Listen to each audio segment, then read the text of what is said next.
శరీరము శరీరం ఏమాత్రం కూడా లోబడదు. అందుకే పౌలు గారు ఒక మాట అన్నారు, నేను అన్ని పోరాటాలు చేస్తున్నాను కానీ ఈ శరీరానికి ఆత్మకు మధ్యలో ఒక పోరాటం ఉంది. దీనికోసమే నేను మంచి పోరాటం పోరాడుతున్నాను. ఆ మంచి పోరాటం ఏంటంటే నీ శరీరానికి నీ ఆత్మకు మధ్యలో ఉన్నటువంటి మనస్సులో ఈ పోరాటం జరుగుతుంటుంది. See, ఇది ఆత్మ, ఇది శరీరం అనుకుందాం. ఈ ఆత్మ శరీరానికి మధ్యలో మనస్సు ఉంది. ఆత్మ నుంచి కొన్ని సాంకేతికాలు వస్తున్నాయి, శరీరం నుంచి కొన్ని సాంకేతికాలు వస్తున్నాయి. సో ఈ రెండు ఇక్కడ పోరాటం జరుగుతుంది. ఈ మనసులో మనసు చెప్తుంది ఏది డిసైడ్ చేయాలి, అది దాని ప్రకారంగా శరీరము చెప్పిన మాట అయినా వినగలదు, ఆత్మ చెప్పు మాట అయినా వినగలదు. అందుకే మనసు ఏం చేయాలంటే ఎక్కువగా ఆత్మ చెప్పు సంగతులను గురించి ధ్యానించాలి. అప్పుడు నీవు శరీరాన్ని అధిగమిస్తావు. ఆత్మ చెప్పు సంగతులు అంటే వాక్యాన్ని ఎక్కువగా మీరు వినడం నేర్చుకోవాలి. వాక్యము ద్వారా మీరు దేవుణ్ణి సమీపించాలి. ఎప్పుడైతే మీరు ఇక్కడ ఓడిపోతున్నాము అనే ఫీలింగ్ కలుగుతుందో పరిశుద్ధాత్మ దేవుడు ఏం చేస్తాడంటే నేనున్నాను అని పైకి లిఫ్ట్ చేస్తాడు. అందుకే ఆత్మయు మన బలహీనతలను చూచి మనం యుక్తముగా ఏ విధంగా ప్రార్థన చేయవలనో మనకు తెలియదు కానీ ఉచ్చరింప శక్యం కాని మూలుగులతో ఆత్మ తానే మనకు సహాయపడుతూ ఉన్నాడు. రోమిలకు రాసిన పత్రిక 8:26 కాబట్టి ఆత్మ ఏం చేస్తుంటాడంటే ఎక్కడ మనకి సహాయపడతాడంటే ఆత్మ అంటే మన అంతరంగములో నూతన సృష్టిగా చేయబడినటువంటి ఆత్మకి ఈ వాక్యమును మనం అందించినప్పుడు, వాక్యము చేత నింపబడినప్పుడు ఈ వాక్యము మన మనస్సులోనికి వచ్చి మనస్సులో మనం ధ్యానిస్తూ ఉన్నప్పుడు చాలా డిస్టర్బెన్స్ వస్తుంటుంది. Disturbances are all common to the believers. శోధనలు విశ్వాసి కొరకే శోధన, అవిశ్వాసులకు కాదు. అవిశ్వాసులకు శోధన అవసరం లేదు. నువ్వు మావోడివే అంటాడు వాడు, సాతాను. నువ్వు మావోడివే కదా, నీతో నేను ఎందుకు పోరాడతానంటాడు. సో పోరాటాలు వస్తున్నాయంటే నువ్వు వాడివి కాదు, నువ్వు దేవుని సంబంధించిన వ్యక్తివి. దేవుని స్వరము, దేవుని మాట నువ్వు వింటున్నావు కాబట్టి నువ్వు పోరాడే పోరాటాలంతా కూడా నీకు ఒక శత్రువు ఉన్నాడు. ఆ శత్రువు మీద నువ్వు పోరాడుతున్నావు. అయితే అంతకన్నా గొప్ప పోరాటం ఏంటంటే ఆత్మ శరీరం మధ్యలో పోరాటము. అక్కడ నలిగిపోతూ ఉంటారు చాలా మంది. ఎస్పెషలీ ఒక చిన్న థాట్ని కంట్రోల్లో ఉంచుకోలేరు. So the controlling power of your mind will always make you successful. So మన మనస్సులో ఉన్నటువంటి తలంపులన్నీ కూడా క్రీస్తు యొక్క నామములోనికి చెరపట్టాలి, అది లోబడాలి. అదర్వైజ్ ఇష్టం వచ్చినట్టు మనం వెళ్ళిపోతూ ఉంటాం. శరీరముకి ఎన్నో ఇన్పుట్స్ వస్తూ ఉంటాయి. శరీరానికి చాలా చాలా చాలా సమాచారం వస్తూ ఉంటుంది. కంటి ద్వారా, చెవుల ద్వారా, ముక్కు ద్వారా, నోరు ద్వారా, స్పర్శ ద్వారా, వీటన్నిటి నుంచి పంచేంద్రియాల నుంచి శరీరానికి చాలా వరకు సమాచారం వస్తుంది. ఎందుకంటే మానవుడు పుట్టిన వెంటనే ఆత్మ సంబంధి కాదు, ఆత్మ చచ్చినటువంటి స్థితిలో ఉంది. అంటే ఆత్మ ఉన్నప్పటికీ ఆత్మ బ్రతికించబడలేదు, దేవునితో అనుసంధానం చేయబడలేనటువంటి స్థితిలో జన్మించాడు. సో చిన్నప్పటి నుంచి కూడా మనిషికి బాగా తెలిసింది ఏంటంటే శరీరముతో అన్నిటినీ కూడా గ్రహించాలి, చూడాలి, శరీరముతో అన్నిటిని గురించి తెలుసుకోవాలి. అందుకే పంచేంద్రియాలు అని మనం చిన్నప్పుడు చదువుకుంటూ ఉంటాం. సో పంచేంద్రియాల ద్వారా దేవునిని నువ్వు ఎరగలేవు. పంచేంద్రియాలు దేని కొరకు అంటే ఈ లోకములో జీవించడానికి కొరకు పంచేంద్రియాల ద్వారా నిన్ను నువ్వు కామన్ సెన్స్ అంటారు కదా, సో ఇంకిత జ్ఞానం అంటారు. ఇంకిత జ్ఞానం అంటే అందరికీ కూడా అది తెలిసినటువంటి జ్ఞానం. ఇంకిత జ్ఞానము ఉంటే వాడు అలా ప్రవర్తించడు అంటారు. అంటే కామన్ సెన్స్ ఉంటే అలా ప్రవర్తించడు. సో ఇంకిత జ్ఞానము దేవుని వాక్యాన్ని, దేవుని ప్రత్యక్షతను గురించి అర్థము చేసుకోలేదు. అందుకే ఇంకిత జ్ఞానం కాదు మనకు కావాల్సింది, ప్రత్యక్షత జ్ఞానం. హల్లెలూయా, హల్లెలూయా. ప్రత్యక్షత జ్ఞానం మనకు అవసరం ప్రియులారా. ప్రత్యక్షత జ్ఞానం ఎక్కడ మొదలవుతుంది? వాక్యము ద్వారా కలుగుతుంది. వాక్యము లేకుండా ప్రత్యక్షత జ్ఞానము కలగదు. Glory to God. దేవుని నామాన్ని స్తుతిస్తాం, ఆరాధిస్తాం. ఈ సమయంలో ఆయన గణపరుస్తాం, ఆయనను కొనియాడదాం. ఆయన వాక్యంలోనికి మనం వెళ్తూ ఉన్నాం. పరిశుద్ధాత్మ దేవుడు మనకు సహాయం చేయును గాక. పరిశుద్ధాత్మ స్వరము, పరిశుద్ధాత్మ కార్యము మాత్రమే జరిగించబడులాగున యేసు నామములో ఈ సమయాన్ని, ఈ నోటిని, ఈ నాలుకను, ఈ తలంపులన్నిటిని కూడా ఆత్మ ఆధీనంలోనికి నేను తీసుకొని వస్తున్నాను.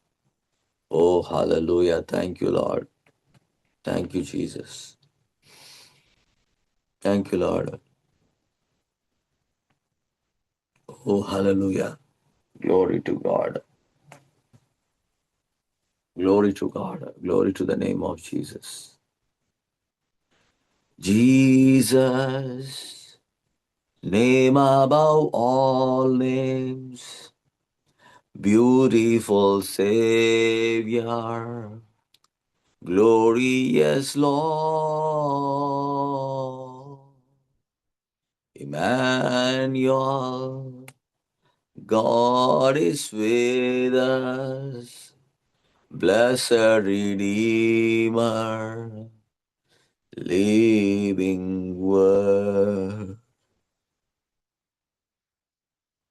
Jesus, name above all names, beautiful Savior, glorious Lord,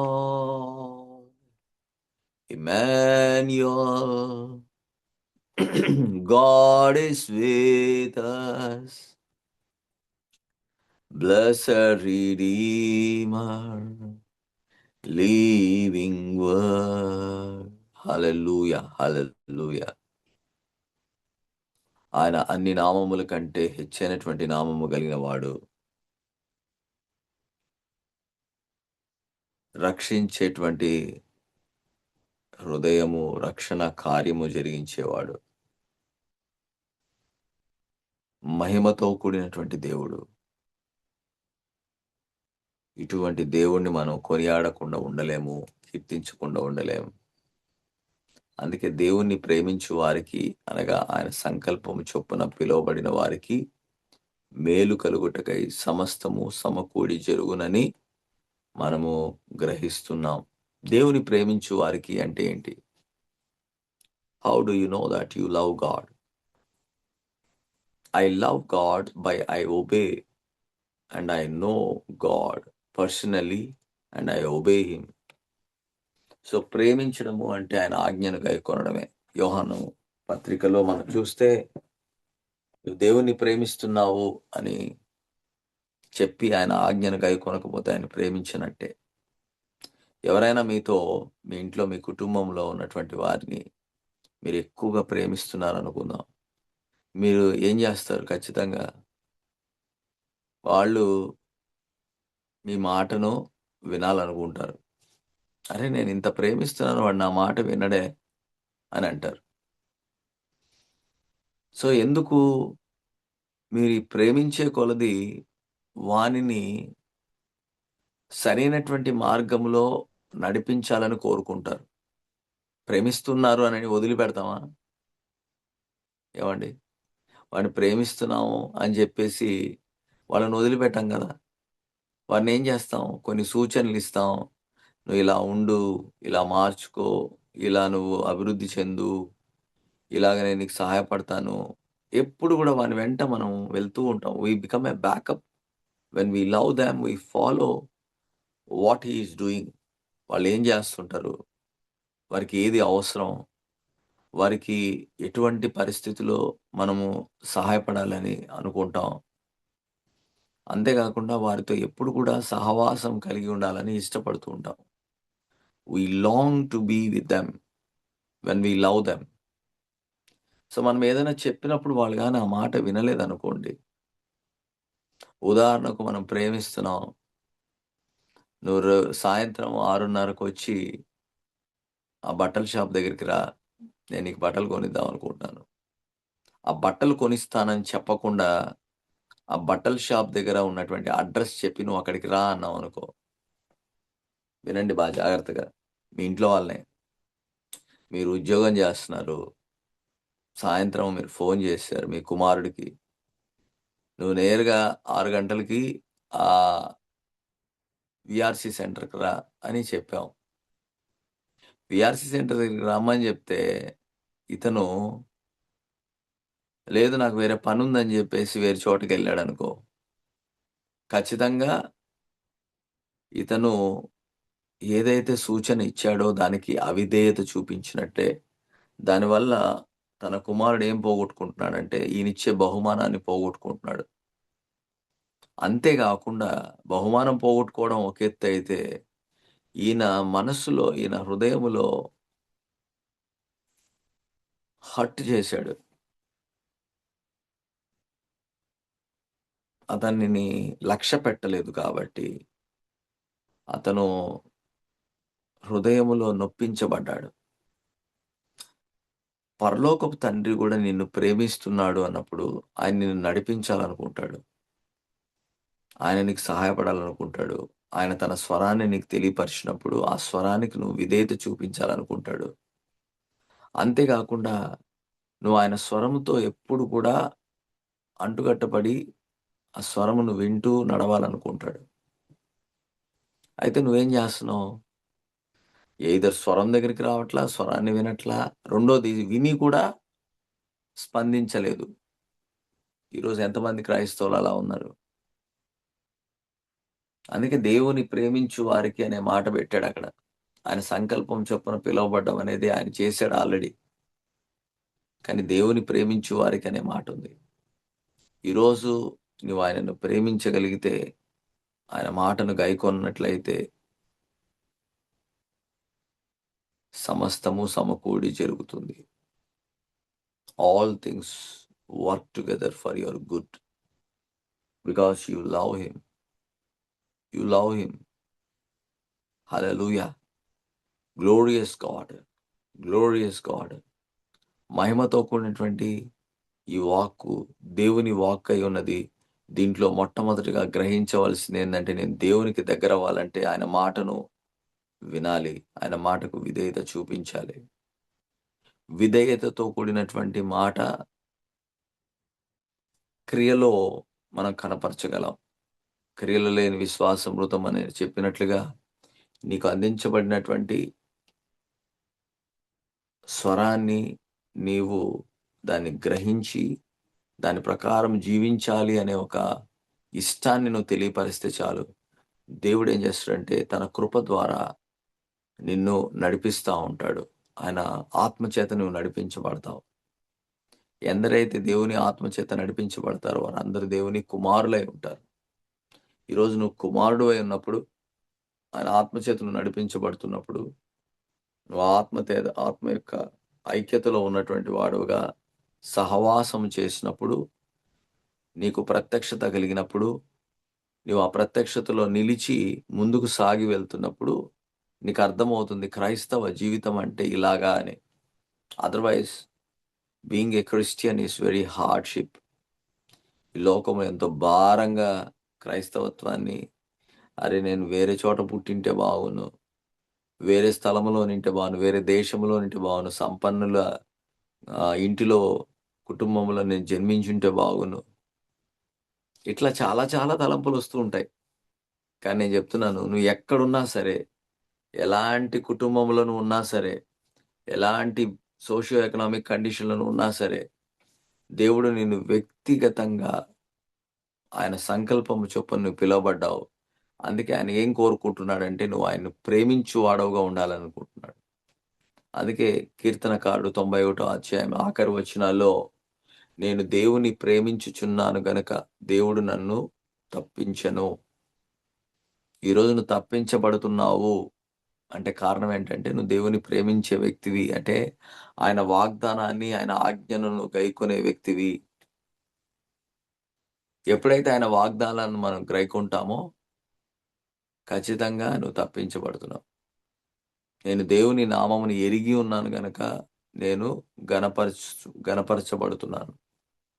నువ్వు ఆయన నామాన్ని ఎరిగి ఉన్నావా? యేసు నామాన్ని నువ్వు ఎరిగి ఉన్నావా? ఆ నామములో ఉన్న శక్తి, సామర్థ్యతను, అధికారాన్ని నువ్వు ఎరిగి ఉంటే నువ్వు గనపరచబడే వ్యక్తిగా ఉంటావు. ఎందుకు ఆయన నామములో రక్షణ ఉంది. ఆ రక్షణ ద్వారా దేవుడు నీకు ఇవ్వవలసినవన్నిటిని కూడా ఆయన నీకు అందజేశాడు. ఈ రక్షణ కార్యం ఎటువంటిది అంటే, నీలో పరిశుద్ధాత్మ దేవుడు కార్యమును జరిగించడానికి ఆయన ఈ రక్షణ అనే అనుభవం ద్వారా ప్రారంభించబడుతుంది. చూడండి, పరిశుద్ధాత్మ దేవుడు మనలను తన యొక్క ఆధీనంలోనికి తీసుకువెళ్ళినప్పుడు ఏం జరుగుతుంది? 2 కొరింథీయులకు రాసిన పత్రిక 13వ అధ్యాయం 14వ వచనం. 2 కొరింథీ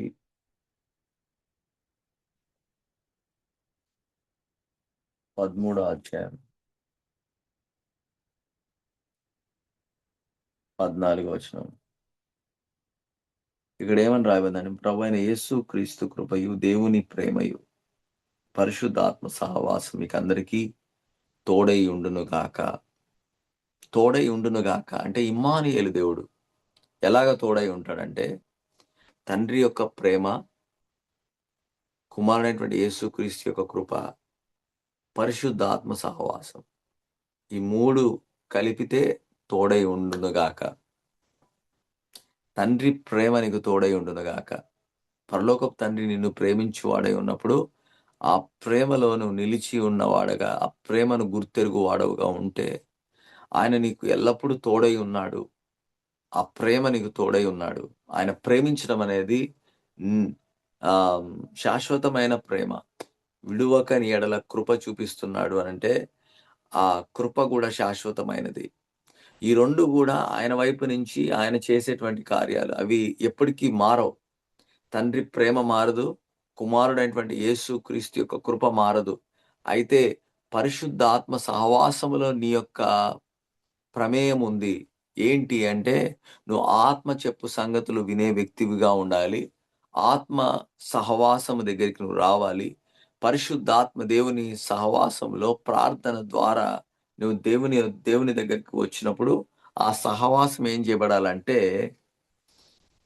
నూతనపరచబడాలి. అందుకే కమ్యూనియన్. ఈ సహవాసాన్ని యాక్చువల్‌గా గ్రీకు లేకపోతే హీబ్రూ తర్జుమాల్లో, ఒరిజినల్ టంగ్స్‌లో, ఆదిమ భాషల్లో ఈ సహవాసము అనే దాని గురించి ఏమని రాయబడిందంటే, గ్రీకులో కొయినోనియా అనే మాట రాయబడింది. కొయినోనియా అంటే ఇంటర్‌కోర్స్ అని దానికి అర్థం. ఇంటర్‌కోర్స్. ఒక వివాహము చేసుకున్నటువంటి భార్యాభర్తలిద్దరూ గూడా ఎంత క్లోజ్‌లోకెళ్తారంటే, వారు ప్రైవసీ కోరుకుంటారు. అందుకే దూరంగా వెళ్తారు. వారు ప్రతిసారి కూడా అందరినీ చుట్టూరు పెట్టుకొని వారి వైవాహికమైనటువంటి జీవితాన్ని ప్రారంభించరు. వారికి కొంత ప్రైవసీ కావాలి. వాళ్ళకి వారికి ఒక ప్రత్యేకపరచబడినటువంటి సమయము, స్థలం కావాలి. అందుకే ప్రతిసారి దాన్ని వెతుక్కుంటూ ఉంటారు. మీరు చూసారా? పెళ్ళైనటువంటి కొత్తగా హస్బెండ్ అండ్ వైఫ్, ఈవెన్ ఇంట్లో వాళ్ళు కూడా వాళ్ళనిద్దరిని అలా వదిలేద్దాం అంటుంటారు. వాళ్ళనిద్దరిని అలా దూరంగా పంపిద్దాం అంటారు. హనీమూన్‌కెళ్ళాలి. ఇవన్నీ ఎందుకండి? ప్రత్యేకంగా వారిని తమను తాము, వారి భార్యాభర్తలిద్దరూ గూడా ఒక్కటిగా ఉన్నప్పుడు, ఒకరినొకరు ఎరిగినప్పుడు. అందుకే బైబిల్‌లో అబ్రహాము ఇస్సాకును, యాకోబును కన్నప్పుడు, అబ్రహాము శారయిని ఎరిగాడు. ఇస్సాకు రిబ్కాని ఎరిగినప్పుడు. ఎరగడము అంటే చాలా close. It's called an intercourse అని రాయబడింది. అంటే knowing somebody is known as intimacy. అన్యోన్యముగా ఉండడం అంటే ఏంటంటే వారిని గూర్చి ఎరగడము. నువ్వు దేవునిని ఎరగాలి అనంటే దేవునితో ఒక ప్రత్యేకమైన సమయాన్ని, స్థలాన్ని, ప్రైవసీని నువ్వు కలిగి ఉండాలి. When you start that and practice that, experience that, ఖచ్చితంగా నీ జీవితంలో దేవుని ద్వారా నువ్వు ఒక ఫలాన్ని పొందుకుంటావు. భార్యాభర్తలు ఇద్దరు కలిసి ఉన్నారు అని అంటే ఖచ్చితంగా అక్కడ అన్యోన్య సహవాసము ద్వారా వారికి ఒక బహుమానం ఇవ్వబడుతుంది. There is a fruit in the marriage life. There is a fruit in married life. In the same way there is a fruit when you have a fellowship with the Holy Spirit. పరిశుద్ధాత్ముడు నీ మీదకి వచ్చిన సర్వోన్నతుని శక్తి నిన్ను కమ్ముకొనును గనుక నీవు ఒక కుమారుని జన్మింపచేస్తావు. ప్రతిదానికి కూడా దేవుడు ఆయనతో సహవాసం చేసినప్పుడు నీ ద్వారా దేవుని యొక్క బహుమానాలు వస్తాయి. దేవుని యొక్క ఆశీర్వాదం మొదలవుతుంది. దేవుడు ఏం చేయాలనుకున్నాడు, ఆ ప్రణాళిక, సంకల్పం మొదలవుతుంది నీ జీవితంలో. అందుకే నువ్వు ప్రార్థనను, అభ్యాసంతో కూడినటువంటి ప్రార్థన, వ్యక్తిగతంగా అలోన్గా ఉన్నటువంటి ప్రార్థన సహవాసం నీకు అవసరం. ప్రత్యేకించబడినటువంటి స్థలములో నువ్వు ప్రార్థించడం అవసరము. యేసు ప్రభు అరణ్యంలోనికి ప్రార్థన కొరకై వెళ్ళేవాడు. ఆ కొండ మీదకి వెళ్ళేవాడు. ఆ అడవిలోనికి, లేకపోతే ఆ తోటలోనికి, గెత్సెమనే తోటలోనికి వెళ్ళాడు ఆయన. ఎందుకు? ఈ డిస్టర్బెన్సెస్ ఏమి ఉండకూడదు, నేను తండ్రితో అన్యోన్య సహవాసములో ఉంచబడాలి అన్నటువంటి దానిలో ఆయన వెళ్తూ వచ్చాడు. అందుకే ఆదాము అవ్వను ఎరిగినప్పుడు ఏబేలు పుట్టాడు. ఇప్పుడు నువ్వు దేవునిని ఎరిగినప్పుడు నీ జీవితంలో దేవుని యొక్క కృప, అనుగ్రహాన్ని బహుమానముగా, ఫలముగా నువ్వు పొందుకుంటావు. యేసు ప్రభు కూడా ఆ అంజూరపు చెట్టు దగ్గరికి వెళ్ళి దాని ఫలాన్ని చూచాడు. అక్కడ ఫలం లేదు. సో క్రైస్తవ జీవితంలో ఫలము లేనటువంటి జీవితము ఉంటే దేవుడు మహిమపరచబడడు. సో అందుకే క్రీస్తు యొక్క శరీరము సహవాసములో ఉంచబడాలి. సహవాసములో ఉంచబడాలి. మనము యేసు ప్రభువునే మనం గమనిస్తే లూకా సువార్త 6వ అధ్యాయం, లూకా 6:12.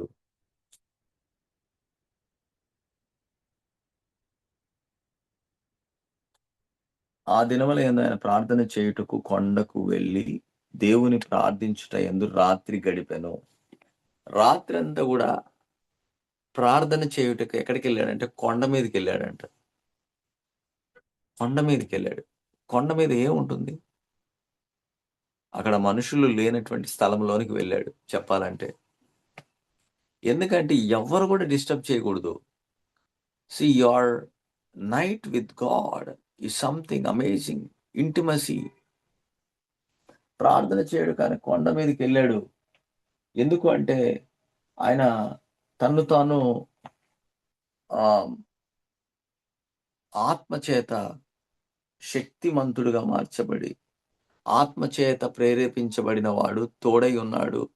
తండ్రితో సహవాసం చేయడానికి పరిశుద్ధ ఆత్మ యొక్క సన్నిధి సహవాసము ద్వారా తండ్రి దగ్గరికి వెళ్ళాడు. Glory to God.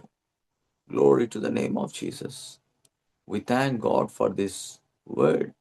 ఈరోజు అదే ఆత్మచేత నువ్వు ప్రార్థన సహవాసం కొరకై కూడా నువ్వు రావాలి. ప్రార్థన సహవాసం అంటే ఏంటంటే కేవలం మాటలు కాదు. అక్కడ దేవుని యొక్క వ్యక్తిత్వము నీకును, నీలో ఉన్నటువంటి వ్యక్తిత్వం ఆయనలోనికి వెలుట. దట్ ఈస్ కాల్డ్ అన్యోన్యత. అన్యోన్యత కలిగినటువంటి ప్రార్థనలోనికి నువ్వు వచ్చినప్పుడు దేవుని యొక్క సుగుణాలను, దేవుని యొక్క అభిషేకాన్ని నువ్వు పొందుకుంటున్నావు. నీలో ఉన్నటువంటి అపవిత్రత, నీలో ఉన్న బలహీనత, పాపము, శాపం అన్నీ కూడా ఆయన మీద మోపబడినటువంటి స్థితిని ఆయన there is a transaction between you and God. హల్లెలూయా. నేను ఇంతవరకు ఇది ఉపమానం కూడా చెప్పాను. ఎవరైనా కానీ ఈ గనులు ఉంటాయి. ఆ గనుల లోపలికి వెళ్తే ఖచ్చితంగా బొగ్గు గనులు ఉన్నాయనుకోండి. బొగ్గు గనుల్లోకి వెళ్తే తెల్ల బట్టలేసుకొని మీరు బయటికి ఎలా వస్తారు? తెల్ల బట్టలతో వస్తారా? లేకపోతే ఎలాగొస్తారు? ఏదో ఒక చోట బొగ్గు, ఆ నల్లదనం పూసుకొనొస్తారు. ఎందుకంటే మీరు వెళ్ళిందెక్కడికి? ఆ బొగ్గు గనిలోకెళ్లారు. బొగ్గులోకెళ్లారు. కోల్ కేవ్‌లోకెళ్ళినప్పుడు కోల్‌ని పూసుకుంటాం అంతే. తెల్ల వస్త్రం వేసుకున్నా. అలాగనే దేవుని దగ్గరకొస్తే దేవుడిని పూసుకుంటావు నువ్వు. దేవుని సువాసనను పూసుకుంటావు. సో, ఖచ్చితంగా అలాంటి సువాసన, అటువంటి మరకలు లేకపోతే నువ్వు కలిగి ఉంటావు. దేవుని మరక ఉంటుంది నీలో. ఆ మరక ఏం చేస్తుందంటే, చూపించే మరకగా అనేకులు కూడా నువ్వు దేవుని దగ్గరికి వెళ్లి వచ్చావనేది చూపిస్తుంది. అదే మనం మోషేని మనం చూస్తే ఆయన 40 దినాల కొండ మీదకెళ్ళి దిగిన వెంటనే వాళ్ళెవరు ఆయన్ని చూడలేకపోతున్నారు. ఆయన మహిమ అలా ఉంది ప్రియులారా. మోషేను ఆ కొండ మీదకి సినాయి కొండ నుంచి దిగి వచ్చినప్పుడు వారు ఆయన్ని సమీపించలేకపోయారు. ఆయన దగ్గరికి రాలేకపోయారు. అందుకే నువ్వు దేవునితో ఉన్నప్పుడు, దేవుని దగ్గర నువ్వు కూర్చున్నప్పుడు, దేవుని సహవాసంలో నువ్వు ఉన్నప్పుడు ఏమవుతుందంటే, ఖచ్చితంగా నువ్వు దేవుని యొక్క సన్నిధిని, దేవుని యొక్క మాటను నువ్వు కలిగి ఉంటావు. Glory to God. Glory to God. అందుకే మనము